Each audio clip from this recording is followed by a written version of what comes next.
तो उम्मीद है आप सभी लोग मस्त होगे। तो पहले तो जो है कि माफ़ी मांगना चाहूँगा कि पीछे जो है कि ढोल की आवाज़ बज रही। ठीक है, मतलब ढोल बज रहा पीछे। तो उस पे जो है कि आप ध्यान मत देना, क्योंकि मेरे हिसाब से आपकी इतनी फोकस कंसंट्रेशन पावर तो होगी। मैं भी ध्यान नहीं दे रहा और आप भी ध्यान मत देना। ठीक है।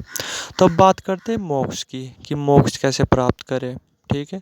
बट उससे पहले जो है कि मैं एक चीज़ बोलना चाहूँगा कि जैसे अगर आप में से कोई भी पर्सन है ना, जो अपनी थर्ड आई को एक्टिवेट करने के लिए सीरियस है, तो मैंने नीचे व्हाट्सएप नंबर डाला हुआ है। आप जो है कि डायरेक्ट व्हाट्सएप कर सकते हो। क्योंकि क्या है कि अभी के टाइम में ना मैं थोड़ा सा गाइड कर रहा लोगों को कि थर्ड आई एक्चुअली में किस तरीके से एक्टिवेट करनी है। अभी जो है ना कुछ ही दिनों पहले 2-3 बंदे जुड़े थे मुझसे, जिन्हें जो अपनी थर्ड आई एक्टिवेट करनी थी।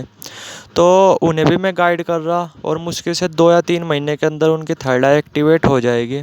तो साथ में आप लोगों को भी गाइड कर दूंगा। क्योंकि बेसिकली क्या है कि जैसे जो है ना कि ये जो दो चक्र है बेसिकली, जैसे एक तो आपका थर्ड आई यानी आपका आज्ञा चक्र, और एक आपका सहस्त्रार चक्र। तो इसमें जो है ना कि आपको गाइडेंस ज़रूरी है, थोड़ा सा पीछे बैकअप होना ना, पीछे सपोर्ट होना ज़रूरी है। क्योंकि बेसिकली क्या है कि जैसे तैसे हम ये एक्टिवेट तो कर लेते हैं ये चक्र, ठीक है, क्योंकि एक्टिवेट करना बिल्कुल भी मुश्किल नहीं, बट इन्हें मैनेज करना, इनकी पावर को सही तरीके से संभालना, बैलेंस करना अपने आप को, वो बहुत मुश्किल भरा काम होता है। ये मान करके चलो तकरीबन भी आप में से 70 से 80% लोग ना डिस्टर्ब हो जाओगे। ठीक है, जब उनके ये चक्र एक्टिवेट हो गए, क्योंकि ये पता होगा नहीं यार कि आपको क्या करना है, किस तरीके से अपने आप को बैलेंस करना है। तो इन दोनों चक्रों में ना थोड़ी सी गाइडेंस होनी ज़रूरी है। ठीक है। तो इसलिए बोला मैं, अगर आप में से कोई भी एक्चुअली में सीरियस हो तो कर सकते हैं कांटेक्ट। ठीक है। तो आपकी जो है ना कि मुश्किल से 2 या 3 महीने के अंदर आपकी जो थर्ड आई एक्टिवेट हो जाएगी, और जितनी आपकी बॉडी की लिमिट है, जितनी आपकी दिमाग की लिमिट है, उस हिसाब से आपको थर्ड आई की पावर्स मिलने लगेगी। ठीक है। तो जो भी कोई सीरियस हो कांटेक्ट कर सकता है। ठीक है। तो अब बात करते हैं मोक्ष की, कि मोक्ष कैसे प्राप्त करें। ठीक है। उम्मीद है मोक्ष को तो आप समझते ही होंगे कि एक्चुअली में मोक्ष क्या होता है। ठीक है। तो अगर मैं सिंपल वर्डों में बोलूँ ना, एक्चुअली में मीनिंग मोक्ष का, वैसे तो सबके हिसाब से अलग अलग है, बट मैं थोड़ा सा सिंपल रखता हूँ। खुद को जानना, कि जो हम एक्चुअली में है, ठीक है, उसे ही जानना मोक्ष है। ठीक है। अब क्वेश्चन आ रहा है ये, अरे कि जैसे जो है नहीं कि मतलब कैसे पता करें हम कौन है। ठीक है, यानी सिंपल वर्ड में बोलूँ कि मोक्ष को कैसे प्राप्त करें। तो देखो, मोक्ष के बीच में और हमारे बीच में पता एक चीज़ की दीवार है। पता कौन सी दीवार है? वो है आपकी दिमाग की। ठीक है। क्योंकि बेसिकली जो हम है ना, वो एक्चुअली में हम तभी फील कर सकते हैं, तभी एक्सपीरियंस कर सकते हैं, तभी पता कर सकते हैं, जब हम अपने इस दिमाग के पार जा पाए। ठीक है, यानी अपने दिमाग को शांत कर पाए और इसके जो है नहीं कि पार जा पाए। ठीक है। तो अगर आपको एक्चुअली में मोक्ष प्राप्त करना हो ना, तो इसकी जो फर्स्ट इम्पोर्टेंट जो स्टेप है वो यही है कि किसी तरीके से ना आपको अपने दिमाग को शांत करना पड़ेगा। ठीक है। जैसे जैसे आपका दिमाग शांत होता चले जाएगा, ठीक है, तो फिर आपको जो है ना कि वे चीज़ें फील होने लगेगी जो आप एक्चुअली में हो। ठीक है। अभी के टाइम में क्या है कि हमने अपने आप को ना ये शरीर समझा हुआ है। ठीक है। लेकिन बेसिकली हम ये शरीर तो नहीं ना, एक्चुअली में हम कौन है जो इस शरीर को चला रहा है, यानी आत्मा। ठीक है। और आप जो है ना क्या उसके टच में तभी जाओगे। अभी क्या है, अभी हम बुरी तरीके से ना अपने दिमाग से जकड़े हुए हैं। ठीक है। हमारे दिमाग में ना 24 घंटे थॉट्स चलते रहते हैं। एक भी सेकंड के लिए ना हमारा जो दिमाग है वो शांत नहीं होता। ठीक है।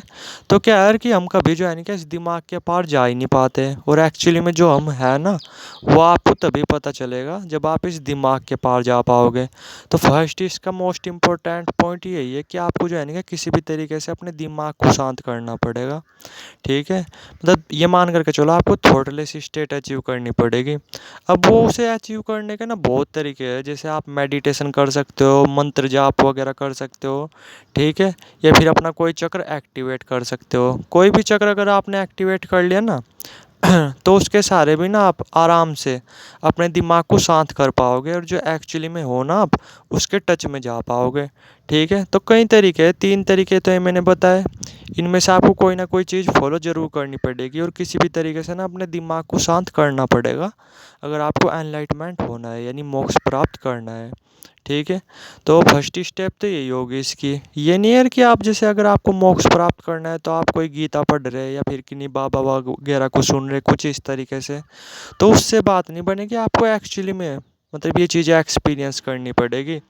ठीक है, तो फर्स्ट स्टेप तो यही है कि आपको किसी भी तरीके से ना अपने दिमाग को शांत करना पड़ेगा, तभी आप उसके टच में जा पाओगे जो आप एक्चुअली में हो, यानी आत्मा। ठीक है, तो फर्स्ट इंपॉर्टेंट स्टेप तो इसकी यही होगी। अब सेकंड इंपॉर्टेंट स्टेप क्या है कि जैसे जब आपने एक बार उस चीज़ को फील कर ली ना, मतलब जो आप एक्चुअली में हो, तब भी आपको मोक्ष नहीं प्राप्त हुआ। ठीक है, सिर्फ आपने क्या किया कि मोक्ष को एक बार फील किया, थोड़ा सा ना मोक्ष का दरवाज़ा देखा। ठीक है, एक्चुअली में आपको मोक्ष कब प्राप्त होगा, अरे कि जब जो है नहीं कि जब आप एक्चुअली में हो। ठीक है, उसे आपने फील कर लिया, और उसे फील कर करके ही आप लाइफ को जी रहे, मतलब जिससे जो है नहीं कि अभी आप अपने आप को बॉडी समझ रहे।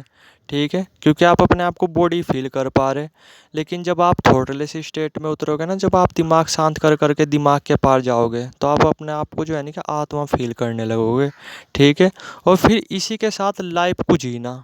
ठीक है, इसी के साथ आपको लाइफ को जीना पड़ेगा, यानी अपने दिमाग को शांत कर करके। ठीक है, तो एक्चुअली में जो जो चीज़ें समझने के लिए है ना मोक्ष से रिलेटेड, वो आपको खुद ब खुद समझ में आने लगेगी जब आप कंटिन्यूसली अपना दिमाग शांत रखोगे और डेली लाइफ को जियोगे कुछ इसी तरीके से। ठीक है, तो एक्चुअली में जो है ना कि आपको सभी की सभी चीज़ें समझ में आने लगेगी जो गीता में बताई हुई है, जो किसी ग्रंथ में बताई हुई है, पुराण में बताई हुई है। ठीक है, तब जा कर के आपको एक्चुअली में मोक्ष प्राप्त होगा। ठीक है, ये काफ़ी लॉन्ग प्रोसेसर है। ऐसे नहीं है कि आपने जो है नहीं कि अपना दिमाग शांत कर लिया, या आप आज मेडिटेशन करने बैठे और आपका दिमाग शांत हो गया और आपको मोक्ष प्राप्त हो गया, ऐसा कुछ नहीं। आपको जो है नहीं कि डेली लाइफ स्टाइल बनाना पड़ेगा। ठीक है, यानी अपने दिमाग को शांत कर करके उसी तरीके से लाइफ को जीना पड़ेगा, यानी अपने आप को एक आत्मा समझ करके। ठीक है, क्योंकि बेसिकली तभी तो आप इस आत्मा के सही तरीके से टच में आओगे। ठीक है, तो फिर क्या होगा, कुछ टाइम के अंदर अंदर ना आपको सभी चीज़ें अच्छी तरीके से फील होने लगेगी, एक्सपीरियंस होने लगेगी, और समझने लगोगे इस दुनिया को।